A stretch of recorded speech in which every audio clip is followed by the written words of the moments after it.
Ish. As many as you want it to be. Okay. I guess I have him a little higher. Maybe you do. You probably don't have him higher than. In my world, a few is like 6.5. You're gonna hear his name pretty early in my rankings. Alrighty. Really? Back to another Wisco Fanatics Tuesday night. It is the final installment of our draft series. Next week is going to be entirely mock drafts. So today is our last positional rankings show. Today we are discussing cornerbacks. So this is going to be our last positional grouping. We each are going to have 15, similarly to how we did the wide receivers. So we're just going to have 15 cornerbacks this week. So we're going to hit the intro, and then we are going to get going. Welcome to another live episode of the Wisco Fanatics Show, where we discuss the Packers, Bucks, Brewers, Badgers football, and basketball from an optimistic perspective. Wisco Fanatics is brought to you by Cardboard Legacy, Wisconsin's most complete sports card shop. Buy, sell, grade, and consign all at their location in Oshkosh. Alrighty, so as I mentioned, we are doing 15 cornerbacks each, and we are each going to highlight 2 of them again like we normally do. So starting with number 15, Simon, I'll go with you first. Who is your number 15 cornerback? Denzel Burke. Line 2. So Brian, who's your number 15? Mine is Caleb Ransaw. All right, Jake, number 15. Jacob Parrish. All right. I liked him. If we did 20, he probably would have ended up on my list. But Simon, give me your number 14, Simon. Kobe Bryant. All right, Bryant, give me your number 14. My number 14 is Quincy Riley. All right. List. Jake, 14. Denzel Burke. All right, here we go. Number 14 is where I have Azariah Thomas. Wow. Oh. It's not even so much that I don't like him. It's just that I had a bunch of other guys I ended up putting ahead of him. Hey, it's fair. It's fair. It's your rankings. There's a lot of corners that I like, to be honest with you. Yeah. All right. Number 13, Simon. Jacob Parrish. All right. Bryant, 13. Dorian Strong. I like him too. Ooh. He didn't make my 15, but I like him too. Jake, who's your number 13? So I have to say this before I say his name. Kansas has easily the coolest named corners last year. Easily. Yeah. And I have Mello Dotson at number 13. No. I like it. They have this one's going to ruffle feathers too. Jake and I already had I wouldn't say an argument, but definitely a healthy debate. Yeah. Number 13 is where I have Will Johnson. Yeah, that's... Come on. What? It's interesting. You want to say your plans? When Simon gets to talking about him, I'll say why, but I don't like him. Dude, we're gonna have 30 minutes before I talk about him. I know. It's okay. It has less to do with his coverage and more to do with his tackling. Okay, I did. That was one of my strong I was gonna negatives. That's right. I'm gonna wait. Where do you weigh tackling versus someone that can actually cover somebody? So, I mean, there's a lot of good coverage guys in the class. It's this just is a strong tackling. His tackling and his angles just completely turned me off. You did say that to me the other day. All right. Number 12. Simon, who's your number 12? This is where I have Dorian Strong. All right. Bryant, 12. Noel Williams. All right. Jake, 12. Zy Anderson. Alexander. Sorry. Oh, thank you. Okay. I was looking at something else. I am so sorry. Zy Alexander. Queued off the first name. I like him. He just missed my list. All right. I think he could be pretty good. Zy Alexander is also my number 12 as well. Ooh. All right. Number 11. Simon, number 11. Noel Williams. All right. Bryant, 11. That's where I had Jacob Parrish. All right. Jake, 11. A little higher on him. Azariah Thomas. Man. All right. 11 is where I have Mello Dotson. Ooh. All right. Into the top 10. Simon, give me your number 10. This is where I have Zy Alexander. All right. Bryant, 10. This is where I have Denzel Burke. Jake, 10. Kobe Bryant. All right. 10 is where I have Noel Williams. So he's probably going to be pretty solid on our consensus. Simon, who's your number 9? Darian Porter. I like him a lot. I do too. Bryant, who's your number 9? So this is where I have my first guy, and that's Azariah Thomas. I just think his size is really impressive. So he's 6'2", 198 pounds. He did run a 4.58 40, which can scare some people, but I'll talk about why it shouldn't really scare you. Played 11 games as in his sophomore year. 11 games, had 14 tackles, 2 tackles for loss, interceptions, pass breakup.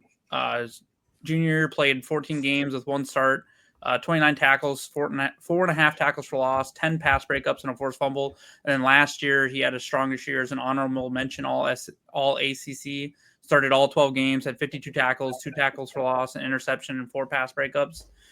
So he just has imposing. He really has imposing. He's an outside corner. We'll start there. He has imposing size and length as a press corner, so he can press you and can stall the receiver off the line. He has a strong punch, so he's going to hit them and stall them. For one, that helps with not getting beat with that speed right away off the line because he can press you. He makes up for lack of speed with crowding and staying connected to the wide receiver. He really crowds them. Obviously, that becomes some kind of penalty concerns here and there by crowding them, but he really kind of stays attached to them. He reads receivers well to know when to turn and locate the ball, so he watches their hands and their eyes. That he can break up balls that way. Long arms for disrupting the catch and knocking out passes. He also has an advanced route recognition, especially against quick passing plays. So in like real quick slants, passing plays, he'll jump those routes. He's very fluid for someone his size, and also he uses the sideline well to his advantage. So he'll force people to the sideline. He does have below average recovery speed once he's beaten. So you don't want him lined up against Tyreek Hill on the outside or Devontae Adams that can put you on skates, even though he doesn't have the speed. He can beat you with a route. Someone that you can't get hands on, Azrae Thomas is probably going to struggle with. As I mentioned, he gets too handsy, could lead to penalties. He does need to get better at tackling, but overall, I would just say that he really understands how to play the position. And so although he's a little bit slower, I really like his size. I think he knows how to play the position. So I really like him. I'd like him in the second round. I'd love him in the third round. I'll put it that way. All right. Jake, who's your number 9? My number 9 is Dorian Strong. All right. My number 9 is Trey Amos. Mm. All right. Simon, who's your number 8? Azrae Thomas. All right. Brian, 8. Trey Amos. All right. Jake, 8. That's where I have Darian Porter. All right. 8 is where I have Benjamin Morrison. All right. Simon, who's your number 7? Maxwell Hairston. All right. Brian, 7. Darian Porter. Jake, 7. Maxwell Hairston. All right. Number 7 is where I have Kobe Bryant. Mm. All right. Top 6. Simon, give me your number 6. Trey Amos. All right. Bryant, 6.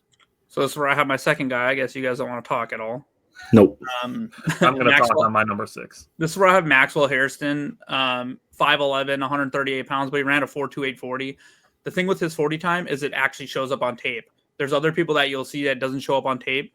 Are like, think of Matthew Golden. There's a lot of people that said, they didn't think he'd be that fast because of his tape. His speed shows up on tape.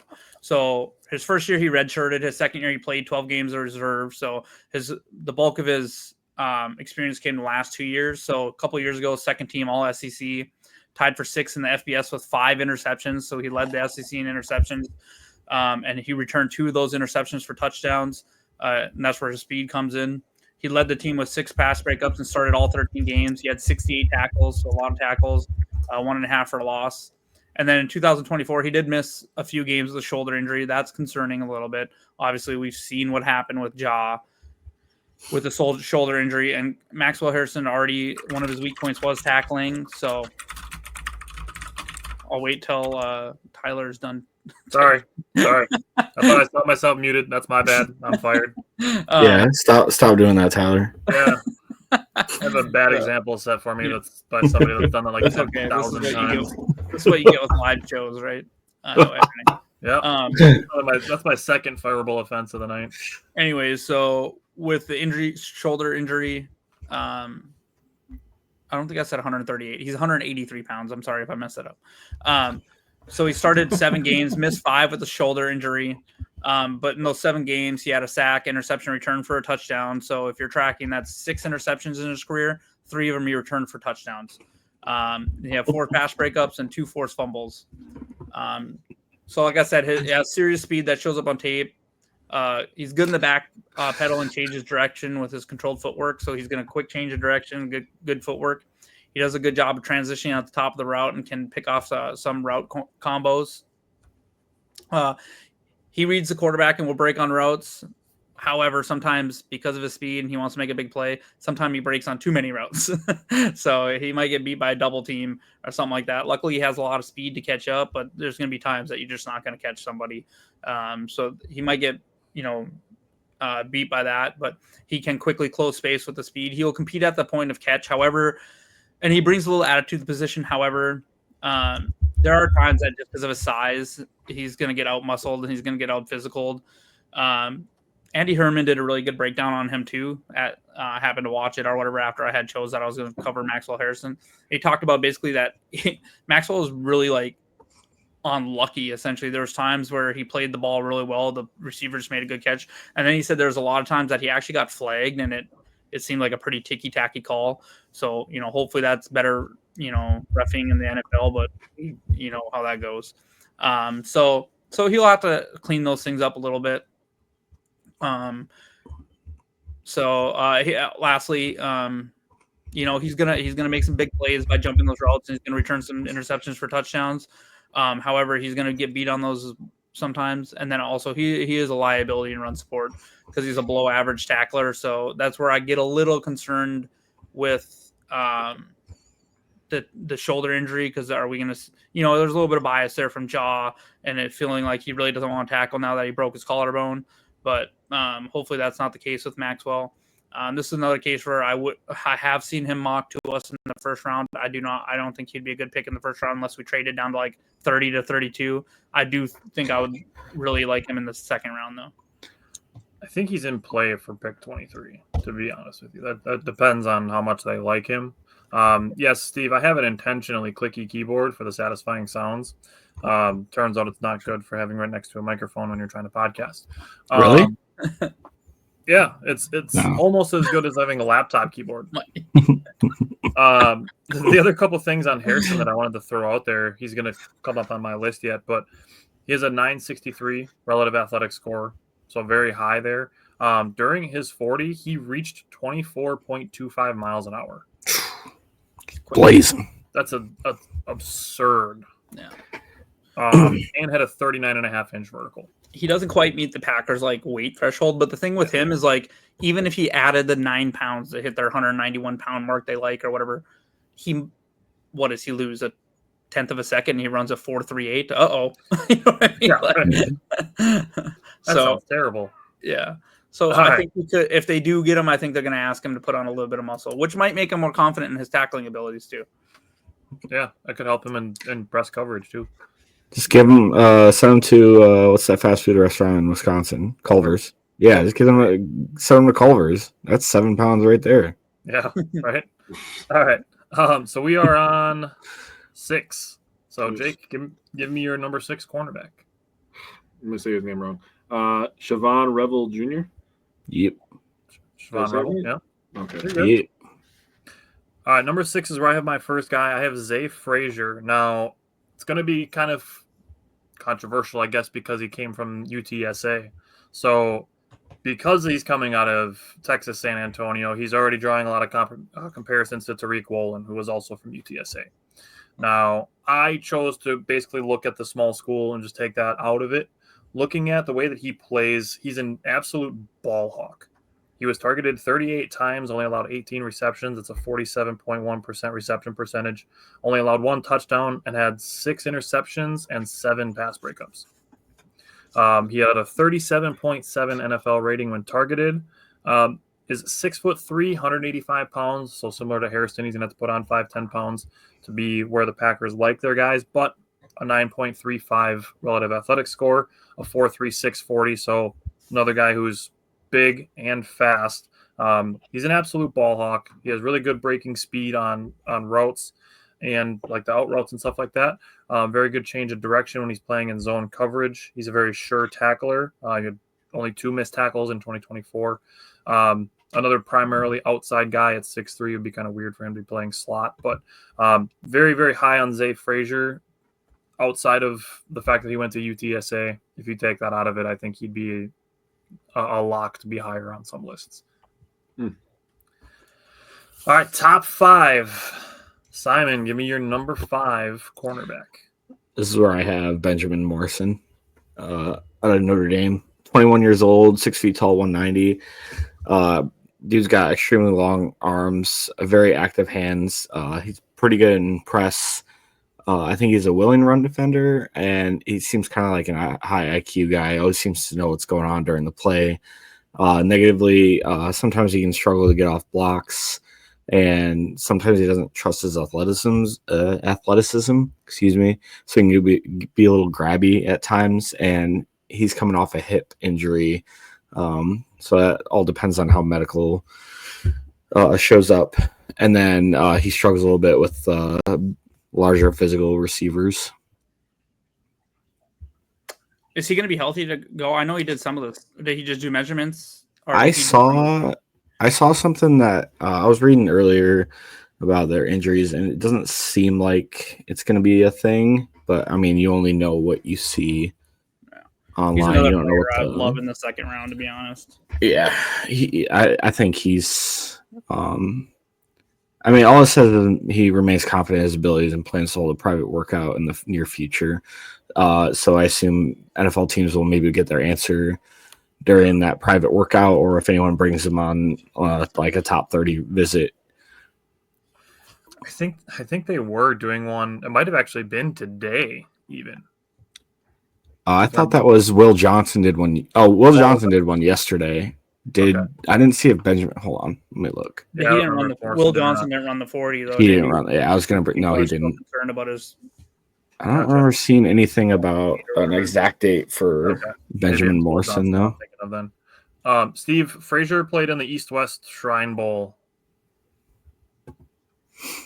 All right, so Bryant, give me your number 5.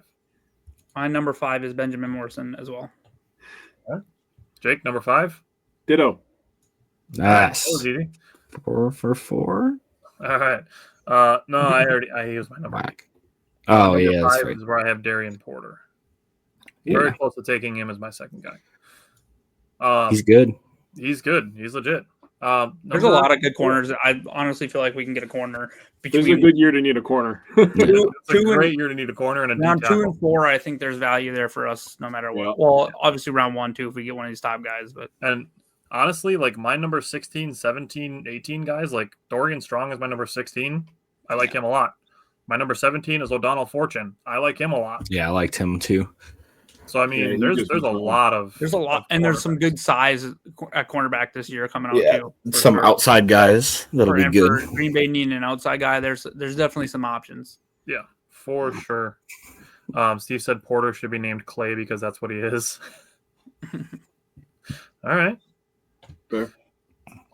All right, number 4. Simon, give me your number 4 corner. Siobhan Rebel. I really like this guy. I almost slid him up higher. I have him almost. I have him one spot higher. Yeah, I really like Siobhan Rebel. Yeah, Brian, who's your number 4? It's Siobhan Revel. I just have him a little bit lower because of his age. That was it. All right, Jake, who's your number 4? This is my first guy. Is where I have Trey Amos. Trey Amos. So let's get into it here. Huh? 6'1", 195, 31 1/4 inch arms, and he has 9-inch hands. If you're into that kind of thing, he possesses good foot quickness and size. Be a problem in press coverage. He has really good body control. He has twitchy burst, long arms, like I said before, which helps him with pass disruption down the field.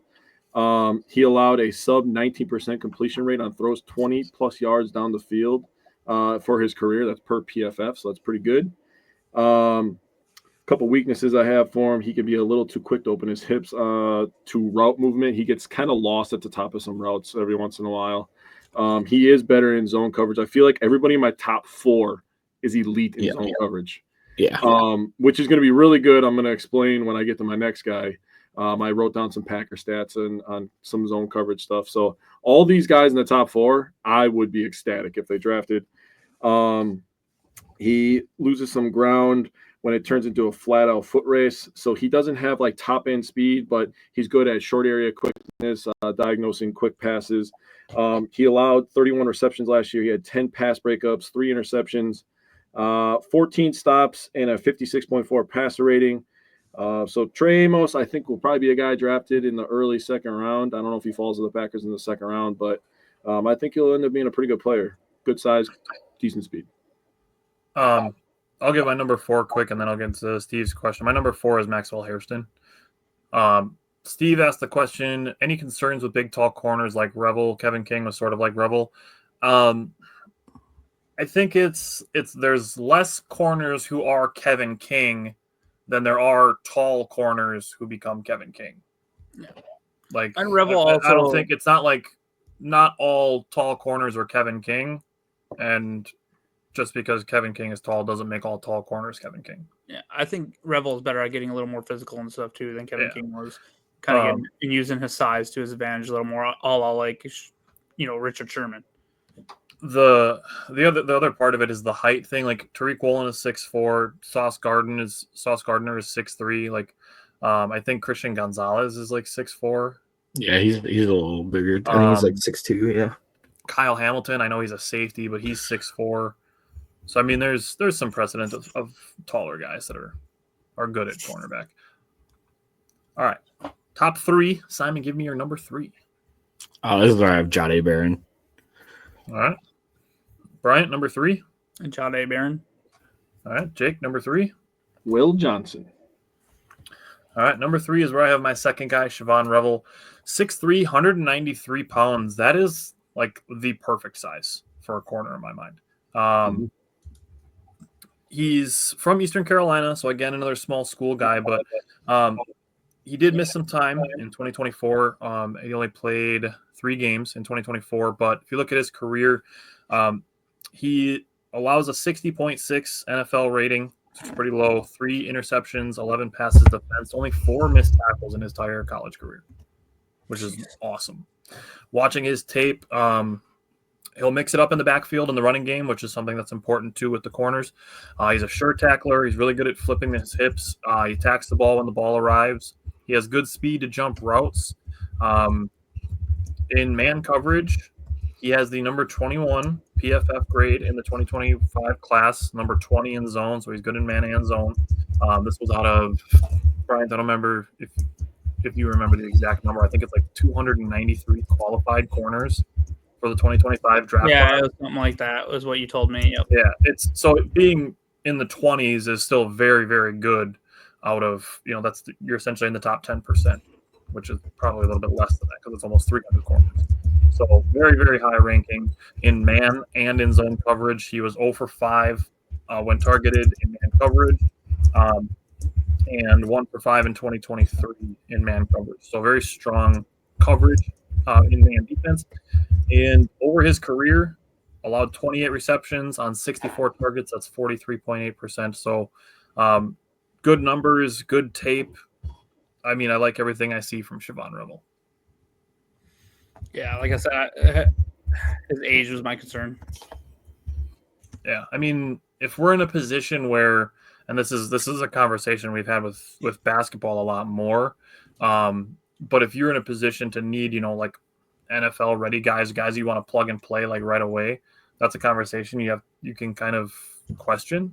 Is if you want guys who are a little bit older, if you view those guys as more step in, at least that's something that's debatable. I know in the NBA it's really going like draft just the young project guys as opposed to the guys who have been in college for 4 years.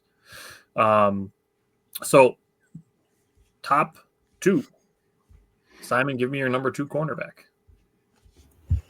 Yeah, it's Will Johnson. And I understand what you're saying. I just think that everything else really overshadows that for me. Since we're already kind of talking about the negatives, I think the other negative, and Bryant kind of alluded to already, is like he doesn't have the top speed that you'd want out of a corner. And I think by him, there's two rationale reasons why he wouldn't run his 40. One is either his hamstring injury that he didn't do his pro day for a few weeks ago or whatever isn't totally healed up, or he knew he would run slow enough to where it would look bad, so he didn't. Yeah. Don't know which is what, but 2024. So that's where that injury comes from. I can't blame him. The rest of his tape is from his freshman year on is incredible in my eyes. His change of direction is so good. He's so fluid. He has good size. I'm sorry, he's 6'2", 202. So a little heavier maybe than you'd like, but nothing out of control. He's 6'2", which is good size. He's still young. He's 22 years old. He has long arms. I think as far as being in the right area, he's good in run defense, if that makes sense. Like his tackling ability is inconsistent and sloppy. Like he just kind of throws his body sometimes, but for the most part, he's in the right area. I think he takes decent, what's the word? Angles. Thank you. He's not afraid of contact. He tries to shoulder tackle too much and not wrap up. He's a wrap tackle percentage is 20.8%. Yes. And I completely understand. But he's also like a versatile. I think he could play slot if you needed him to. I know he has like a bigger size for a corner, but I know that he's primarily outside, but I think he played a little bit of slot. I can look it up. He did a little bit, I think. Hold on. I didn't write down. You can keep talking. I'll look it up for you. He played a little bit in his freshman year, and then they moved him more into the outside role.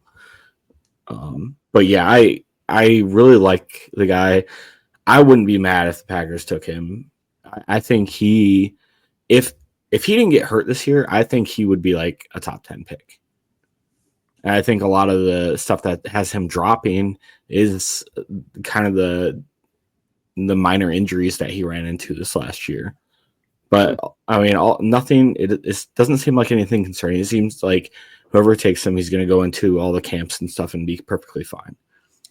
And as far as what I read, I'm sorry, last thing. As far as from what I read from his private workout yesterday, he's still like people think he's a fluid mover, and he showed out pretty well.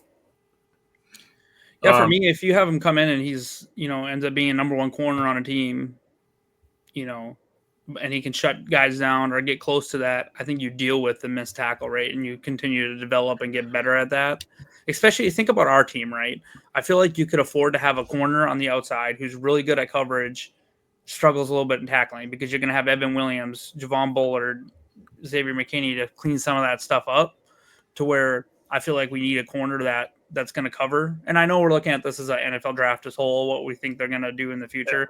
But for me, I feel like what his stuff that he needs to clean up is easier to clean up than some of the stuff I've seen from other guys.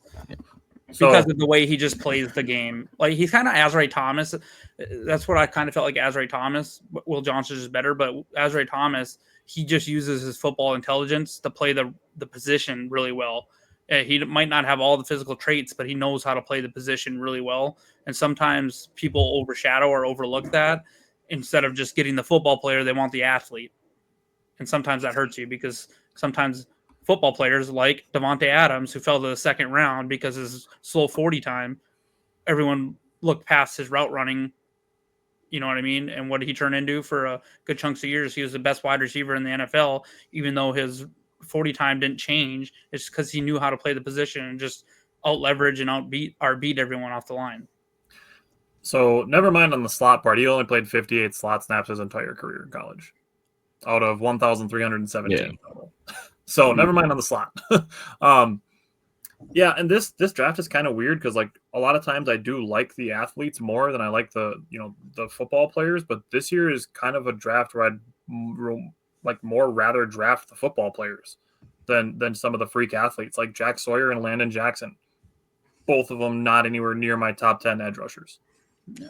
But they're both freak athletes more than they are like sound football players. Like, I'm feeling that the Packers are in a spot now that they've been the youngest team in the NFL for 2 years in a row, that it should be less about kind of trying to find the raw athletic ability and trying to find the guys who can, plug in and contribute. We have some freak athletes. It's time to get the football players around them. Yeah, in my opinion. Like, don't get me wrong, Edgerrin Cooper is a football player too, but he's a freak athlete first, and he's just is better at putting both together than what Quay has been so far. But now you have Quay, who's a freak athlete. We need him to get the football together. We have LVN, who's a freak athlete. We need him to get the football aspect together. And we have that quite a few different spots. So, we have Musgrave, couple wide receiver. Musgrave, that's a great example. Who, he's almost so much of a freak athlete, he forgets how to run. Like, I would say on the reverse side, like Evan Williams is more of a football player than an athlete. Yeah, which is I think he ran like a 4.58. He was able to plug and play. Slower. Yeah, I mean, I would say that Zach Tom's a pretty good football player and athlete, being able to play all those positions, deal with all those different kind of rushers. I mean, he's a pretty good athlete in his own right too. So yeah. But his measurables didn't blow you off out of the water, you know what I mean, coming out. But it was like, hey, no, this guy knows how to play, and that's so he's a good example of what I kind of think of like Azrae Thomas or Will Johnson. It's like they just know what they're doing. If they know how to play the position better than you, so what they do is they use that and they push you out, or they force you to the boundary, or they just set you up to where, you might be able to get past them, but it's making it impossible for the quarterback to even get you the ball because of where they're stationed or put up. You know what I mean? So. I kind of would like a couple of those types of players on our team now. I'd be thrilled with Will Johnson at 23. Yeah, same. Honestly, looking at the cornerback list, like my top, you can almost go like 20, almost any order you put them in, I'm going to be okay with. Almost, like within reason. Like I have a couple guys like pretty low that are higher on your guys' list and stuff like that. But I mean, overall, there's a lot to like here, and we're going to find in our mock drafts next week that I think if we pass on cornerbacks early, that there will be guys available later on that we're like, oh yeah, Darian Porter in the 5th round, like hell yeah, or stuff like that. So it'll be interesting to see. Justin, as an alternative proposal, we go get Jalen Ramsey, obviously in the SpongeBob chicken face talk, but what does that mean? He's making fun of it, like laughing. Oh yeah, the meme. SpongeBob when he's got the chicken beak. Yeah, the know-it-all Packer fans that are probably saying Jalen Ramsey. Yeah, to go get Jalen Ramsey, ignoring the fact that if we were going to do that, we might as well keep Jair. So, yeah, exactly, and save $5 million a year. Yep. All right.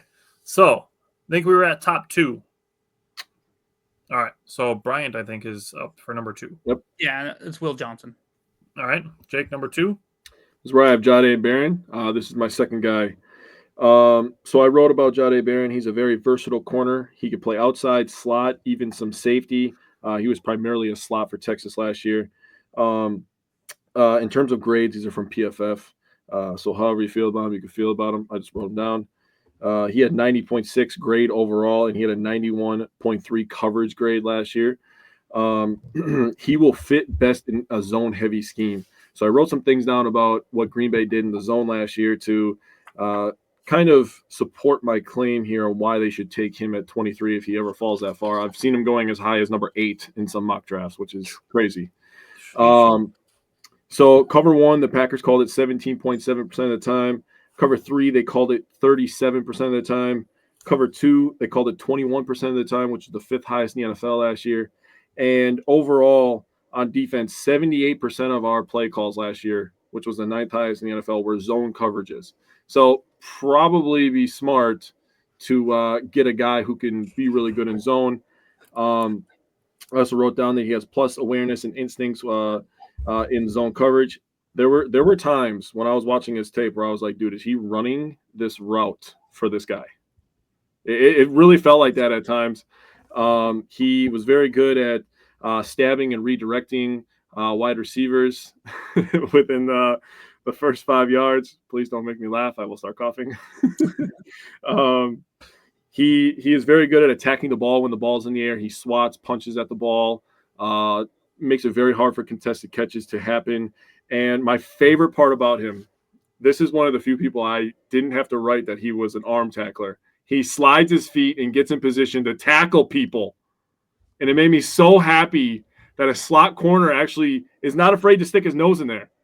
I was like, dude, I love this guy. This guy tackles, dude. He covers people and he tackles. Like that's what you want in a corner. And the reason I had him at number 2 is so there's all this talk about Jair, and I did my notes a little bit earlier than other people. There's all these things about Jair Alexander, and how many players on the Packers do you actually trust to play man coverage? Like 3?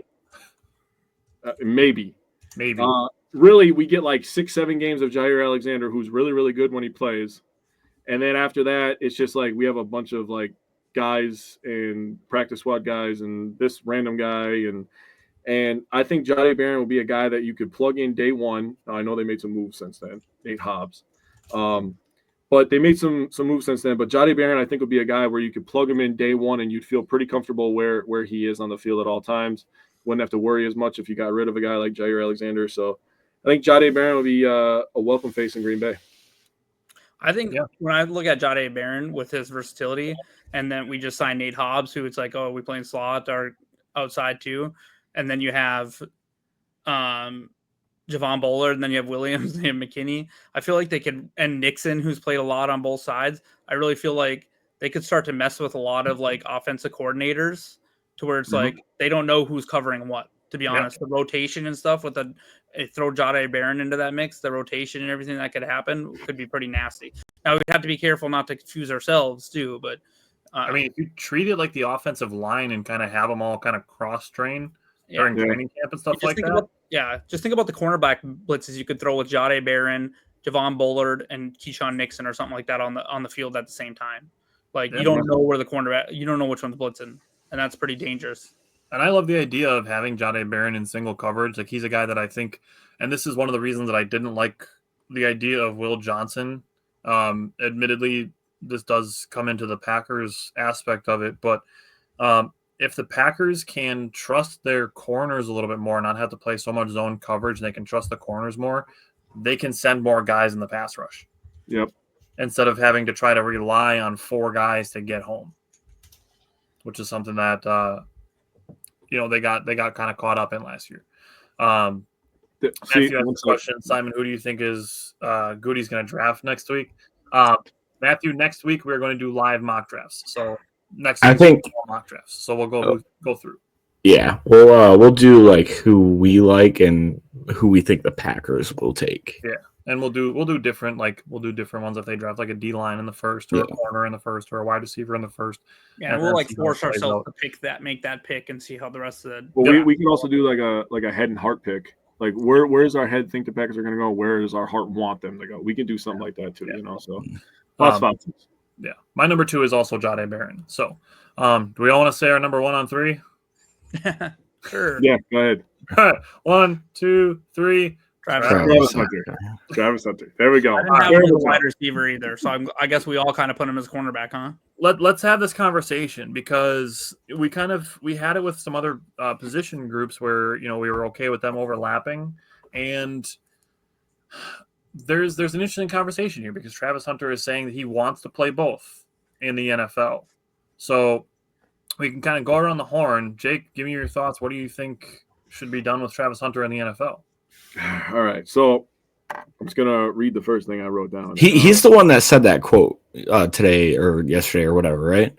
Yeah. Like it came straight from the horse's mouth. Okay. Yeah, basically that he. I didn't know if it was just dumb reporting. Okay.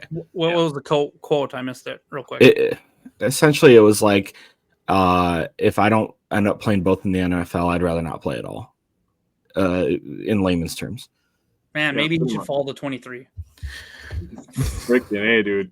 We'll give you an offensive package for sure, dude. Him and LaFleur's offense would be nasty. He could take all the Justin. That's exactly what he said. He said he's never playing football again if he can't play wide receiver and cornerback in the NFL. He said, "quote It's never playing football again because I've been doing it my whole life. I feel like I could dominate on each side of the ball." He's a pretty good wide receiver. I just think that he's more of a natural corner. It's just how I view him.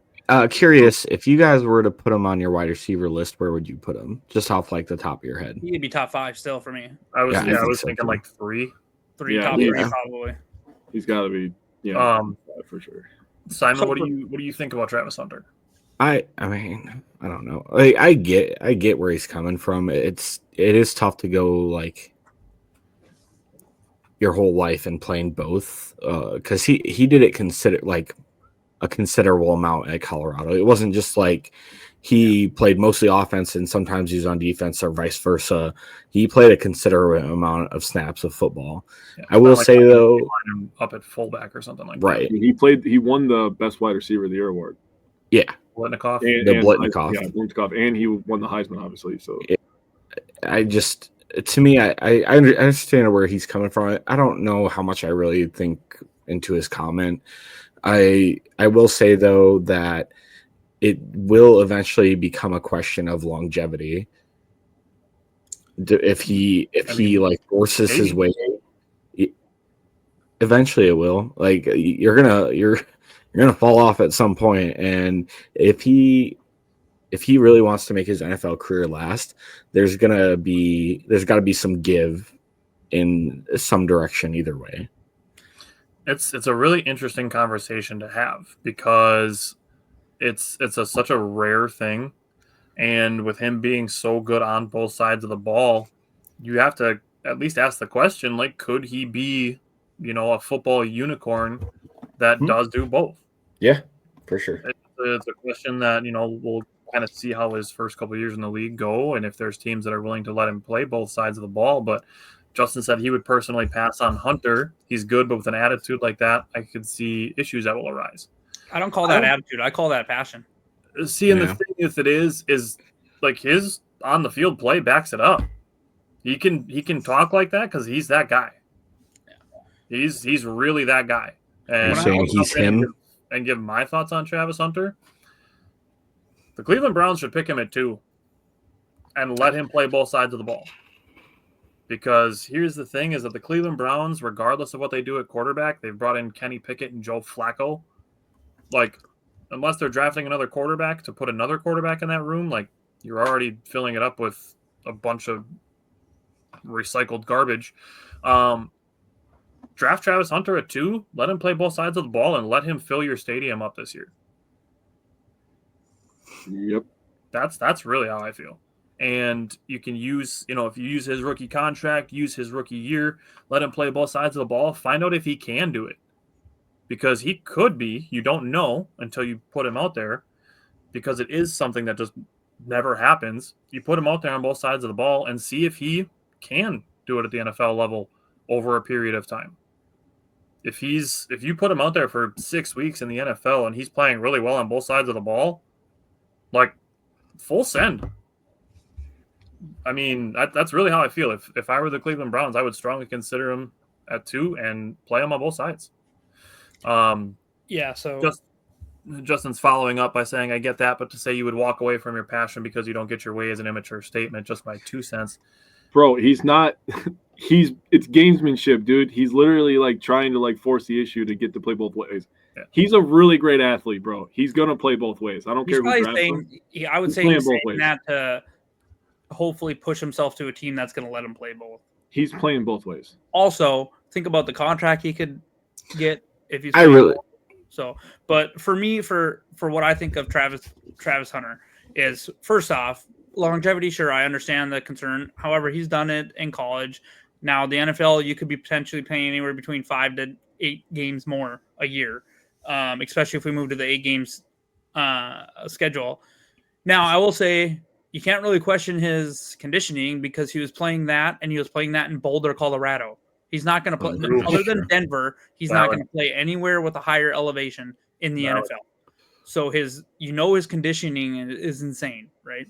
So if you don't want to play him a full 60 snaps on offense and a full 60 snaps on defense, fine, do 40 and 40.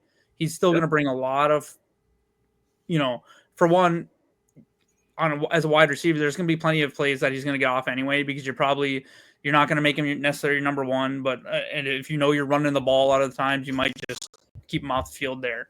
There's, as a cornerback, I think he should probably play all snaps.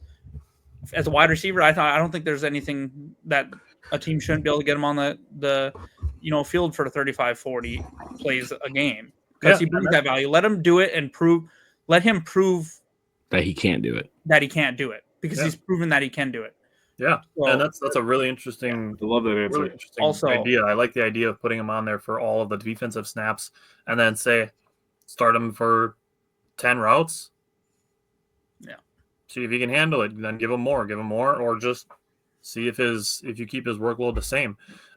Justin, Maybe as far he's as the his old- contract, maybe- what he would be looking at, I mean, if he gets drafted number 2, he'll have the second highest contract as far I as think go. he's talking about long. Right, but like after his rookie deal, I mean, again, if we're looking at this at the rarity of how infrequent it happens that a guy plays wide receiver and cornerback, I mean, the only other example I would say we have in like current sports is Shohei Ohtani. Yep.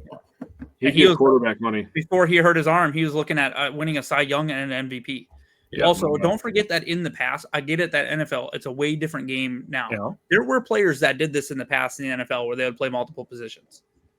Yeah. So, like, this isn't something that's completely unheard of, right? It's just not in a really long time. Yeah. Yeah. And then you can't really, and NFL and baseball, NFL and baseball are really the leagues that you can kind of do this. In hockey, Right. you're playing offense and defense. And basketball, you're playing offense and defense. So if you think about it, in those two sports, they're doing both. It's not like you're switching out basketball every time the ball's turned over, right? You're playing two ways. Well, unless you're Jokic, you don't play defense. You just get triple doubles, and then you allow your opponent to score 35 points. Or Yeah, Devin Booker. So, but what I'm saying is, like, for a team that's going to draft him and say, no, you're only doing this, I think they would be really stupid to draft him at that point then. Because I agree. They're pigeonholing his. Shohei Ohtani is a perfect example to use this for. If you were signing Shohei Ohtani from Japan and he's like, I'm a pitcher and I'm also a good hitter and I play left field on the days that I don't pitch, would you tell him, like, nope, you're only a pitcher and not have Shohei Ohtani's bat in the lineup? That's essentially what you're doing by saying, nope, we're not letting Travis Hunter play offense. He had 14 touchdowns last year. Yeah. Are you going to tell that guy that you can't have him on offense? He made some absolutely disgusting contested catches. Like, Yeah, he did. like I was watching one game and I could not believe he caught the ball he did. I can't remember who they were playing. I don't know. There's a few catches in the end zone that I was like, how? Yeah. And the reverse is the same way. Like, if you're bringing Shohei Ohtani over and say, nope, we're only going to have you as an outfielder and a DH, and you're going to tell him not pitch, you're going to bring Travis Hunter in and tell him, no, we're just going to make you a wide receiver and not let you play corner. And I feel like you can limit his exposure by not having him do stuff like an end around. Don't do that. Don't throw him screens that he's going to get immediately popped on. So I don't know. I might throw him a screen. He's a good athlete. Well, you can throw him a screen, but don't run end arounds and crap with him then. Like, Yeah, if you're that's worried good. about the usage and stuff, there's ways to limit it, but also take advantage of his ability. That's a good point.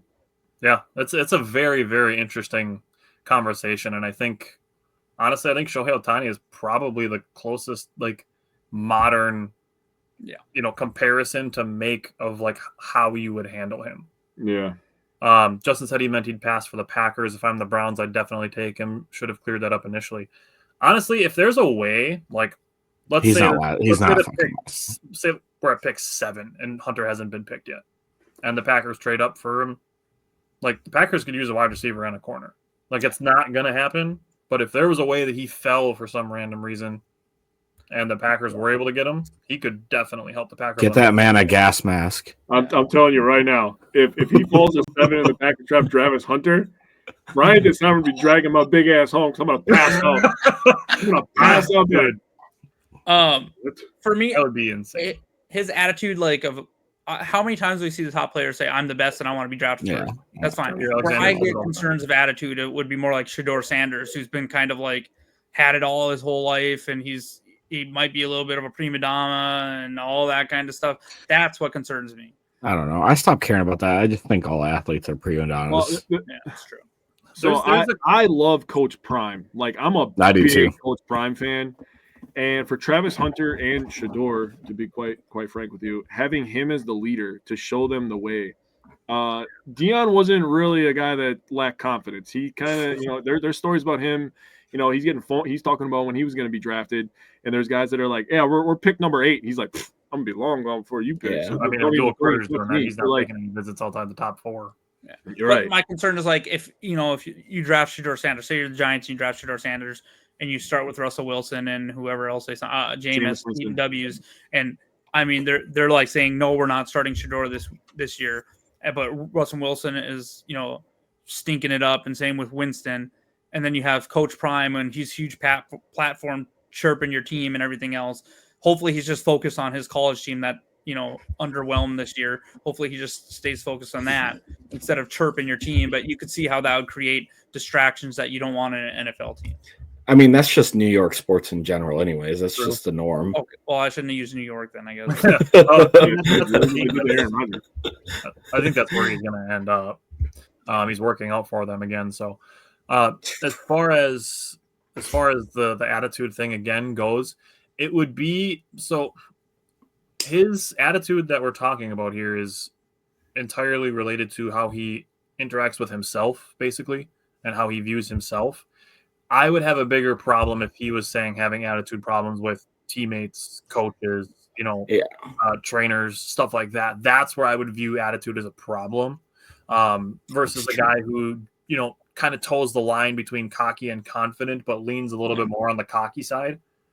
Like that's, I mean, you're talking professional athletes. They have to have that to a degree.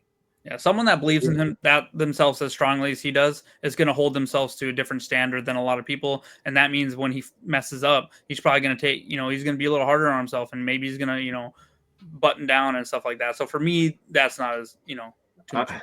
The only attitude I'd be worried about around Travis Hunter is his freaking girlfriend, because good golly God, is she toxic? Oh yeah, she was saying some stuff or doing some stuff. She's out of pocket, dude. He's got to get rid of that. I can't remember what she said, but I'll have to look it up. I have no idea. Bro, she literally told the man that he wasn't her type, bro. That's what what? You're just in this for the money, girl? He's got to be like Russell Wilson and cut that off, man. Yeah. Wait, was that today, Justin? If he gets drafted to a team like he wants, that's going to let him play on both sides of the ball, guys are going to want to go at him. Oh, yeah. Like, if the Browns play the Steelers in week 1, like, George Pickens and DK Metcalf are going to want to, run through Travis Hunter's face and be like, see, he can't do this. Yeah. And that's the attitude that you would want those guys to have. Just like you would want him to have the opposite thing, too. Like, if they're playing against the Ravens in week 1, you got the Ravens defense going against there, like Travis Hunter's going to want to go through the Ravens secondary and be like, see, I can do this. And then have him guarding, Zay Flowers. Like, that's where he's going to want to be. It's going to be again, like Cleveland, draft him number 2, let him play both sides. It's going to be good for you. Like, it's going to be good for the conversation. It's going to make people be very, very interested in your team. It'd be good for them to sell a lot of Travis Hunter merchandise since they want that ginormous new stadium in the next couple of years. Yeah, and you might not need a new one again in 3 years. Right. Yeah, I don't know. I'm not really going to dive into his personal life. I don't care. All right. So very interesting conversation. We're going to talk about it more next Tuesday when we do our live mock drafts. That's all of our draft positions. It's been a long, tons of notebook paper and computer messages and note taking, but it's something that we do not to see how many picks we can get right for the Packers. We did get Edgerrin Cooper twice last year. I looked at our mock drafts from last year. So we did get Edgerrin Cooper right last year. But it's more so because it does help us end up knowing the future of the league better. We get 2 years, 2 years from now and see these guys that we talked about for 2 hours a night, an hour a night for 6 weeks before they were drafted. You look back at guys from 2022 when we first started doing this, like we feel that we know the league so much better because we're researching all these players as we lead up to the draft. Yeah, it's nice knowing players like in the 5th round and knowing them other than just the name. You're like, oh, okay, yeah, I remember talking about him and he does this well and he might not do this well. And so I don't know if I go as far as controversy, Justin, but I think it brings up good conversations. So, I mean, having a Travis Hunter conversation, I think, is good. It's a good thing to bring up. It's a good thing to talk about. And when the Packers trade up to draft him at 4, it'll be wild. So, I think the controversy of the night was Will Johnson. Yeah.